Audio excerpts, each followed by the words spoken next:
ចាំខ្ញុំគិតតាម QR code វិញព្រោះអត់មានលុយរាយទេ 큰돈 큰 지폐លុយដុំ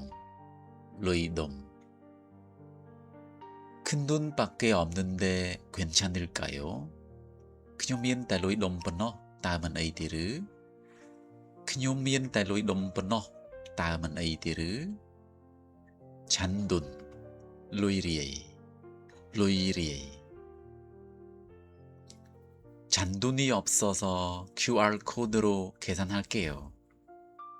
ចាំខ្ញុំគិតតាម QR code វិញព្រោះអត់មានលុយរាយទេ ចាំខ្ញុំគិតតាម QR code វិញព្រោះអត់មានលុយរាយទេ 거스름돈 លុយអាប់ 저기요 거스름돈이 안 맞는 것 같아요. 다시 한번 확인해 주세요. 온 លុយអាប់ដូចជាអត់ត្រូវទេ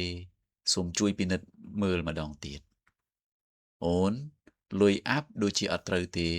សូមជួយពិនិត្យមើលម្ដងទៀត